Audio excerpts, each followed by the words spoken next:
Putus itu menurut gue prank buat kalian semua. Kenapa pala lo tengkleng, ha?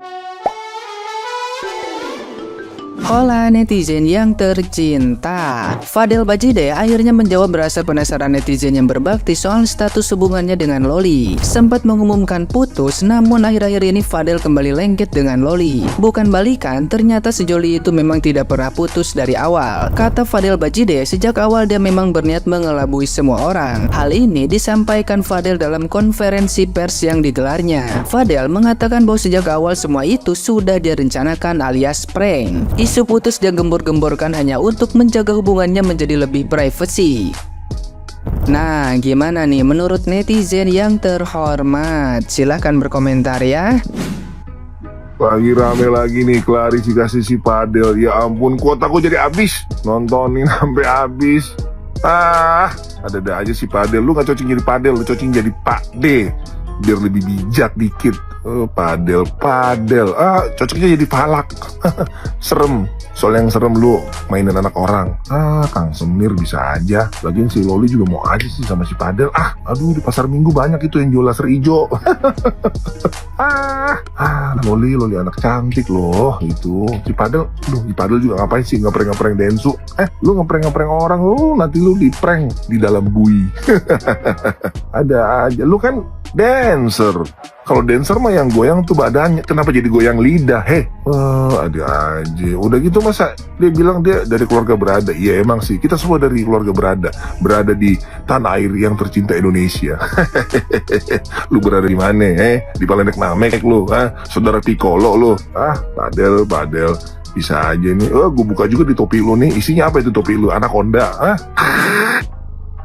Nonton klarifikasinya si Fadel. Ya Allah Gusti, boleh gak sih kalau gue ngomong amit-amit ya Bang Bayi? Gayanya itu lo perkedel, songong bet. Pakai acara waktu putus sama si Loli itu prank. Terus rekaman ribut-ribut di handphone itu katanya ya wajar lah anak muda. Halo, perkedel. Gue juga pernah muda tapi gue gak kayak lo. Terus duit yang si Loli kirimin yang katanya itu jadi hutang, dia bilang cuma nitip dong. Gue tuh sumpah ya ngeliat lo ngomong, gue ngerasa pengen ngasih lo tisu. Lo bilang keluarga lo keluarga berada. Iya, berada dalam bahaya. Kodel bikin klarifikasi 2 kali, say. Ini gue pakai bando hitam begini biar ini ceritanya tuh ribonya si Fadel kodel gitu. Gue mau ngasih tahu ya sebelumnya, demi apapun gue nggak pernah semerinding ini pas gue mau gibahin orang. Menurut gue ya, buat kalian yang lagi hamil ya, dimohon untuk tidak melihat 2 klarifikasinya Sai Baba tersebut. Gue nontonin klarifikasinya itu bener-bener lengkap ya, dari awal sampai akhir. Klarifikasi 1, klarifikasi 2, dari rambut digerai sampai dia gerah jadinya diikat. Dan setelah gue nonton itu, damage-nya kawan gak ada. Damage-nya malah bikin danger di mata gue, tau kagak lu? Mata gue jadi bahaya ini. Walaupun gue nontonin klarifikasinya itu sambil nutupin mukanya pakai kolom komentar, tetep aja suaranya bikin gue merinding sebadan badan tuh kagak lu. Udah gitu gue mau tanya Fadel, itu lu klarifikasi ngapain? Kenapa klarifikasi malah isinya pertanyaan? Klarifikasi itu kan pernyataan dari lu harusnya. Kenapa lu malah melontarkan pertanyaan gitu? Ya udah tanya aja sama Loli, tanya aja Lolinya. Terus yang bikin gue bingung banget nih ya, ketika dia ngomong, itu isu tersebut tidak benar kan? Terus dia nengok, terus dia nanya, lah ngapain lu nanya? Itu kan isu lu, Kenapa lu nanya? Mana gue tahu? Kan harusnya lu yang ngasih penjelasan kenapa lu nanya.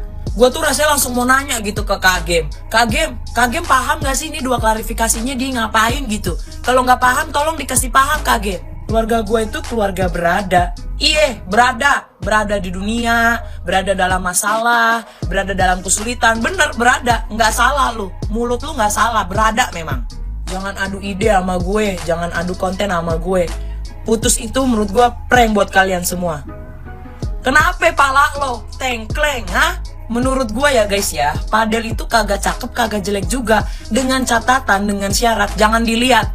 Lu pada mau tahu kagak sih ekspresi gue waktu nontonin klarifikasi 1 sama klarifikasi 2-nya dia gimana? Ekspresi gue gini nih. Ih.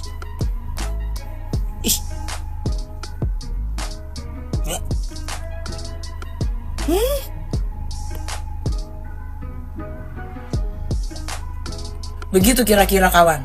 Sampai ada nih kata netizen gini, gue emang gak secantik Loli, gue gak sepinter Loli gitu. Bahasa Inggris gue juga gak cacicus kayak Loli gitu yang dari UK gitu ya kan. Tapi nih, gue kalau dikasih laki modelan kayak dia sekalipun gratis ongkir pun gue refund. Ditawarin COD, gue tinggalin tuh COD. Sekarang gimana Padel? Jantung aman, jantung, detaknya masih normal, detaknya, Bangga kau menggeleng-gelengkan kepala kayak gini, Betulkan dulu kepala kau, rusak gitu. Sepertinya ada hal yang menarik ketika seorang Dr. Oki, maaf saya sebut namanya, itu memberikan komenan terhadap satu hal klarifikasi yang dilakukan oleh sang kekasih Loli, Mbak Loli tersebut ya. Dan hal yang saya sangat menarik, adanya satu hal di mana ada sang lawyer yang mendampingi. Dan saya setuju sekali apa yang disampaikan oleh Dr. Oki. Ketika saat ini hal yang terpenting, kalau memang sesuatu yang dituduhkan itu tidak benar, sangatlah bijaksana ketika itu memiliki satu hal catatan atau bukti surat otentik yang dikeluarkan oleh salah satu mungkin pihak rumah sakit, di mana adanya satu pemeriksaan baik itu USG atau apapun yang menyatakan bahwasanya memang ini tidak terjadi sesuatu hal yang dituduhkan, yaitu izin hamil ya.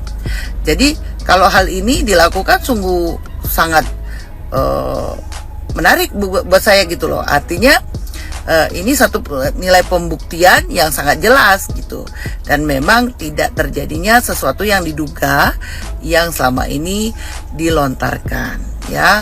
Itu saya sangat setuju sekali. Dan ketika melihat ini, kalau memang itu tidak terbukti, artinya satu hal itu memang fitnah. Namun kalau memang itu terbukti, hal yang terpenting bagi seorang lelaki harusnya bertanggung jawab. Dia punya konsekuensi yang harusnya melihat. Bagaimanapun dia sebagai laki-laki harus gentle gitu loh. Tapi dari semua itu saya tidak tahu kebenaran seperti apa ya. Kalau saya melihatnya sebagai seseorang, pastinya kalau sudah menjadikan satu nilai tuduhan atau fitnah, ya sudah sebaiknya itu melakukan satu hal pemeriksaan, di mana adanya satu hal pemeriksaan USG atau apapun, yang dimana tidak terjadinya satu hal misalnya anak ini pernah mengandung atau apapun ya. Itu pasti sudah clear kalau memang itu satu sikap yang dilakukan secara tegas agar tidak menjadikan satu gunjingan-gunjingan pembicaraan yang saya rasa bisa mengganggu pikiran Mbak Loli juga. Dan kalau memang itu tidak terbukti, hal yang pastinya sangat melegakan juga bagi kita yang selama ini melihat tampilan-tampilan di medsos. Namun kalau itu terbukti, ya itu tadi, sebagai seorang laki-laki harusnya konsekuensi dan mau bertanggung jawab secara apapun.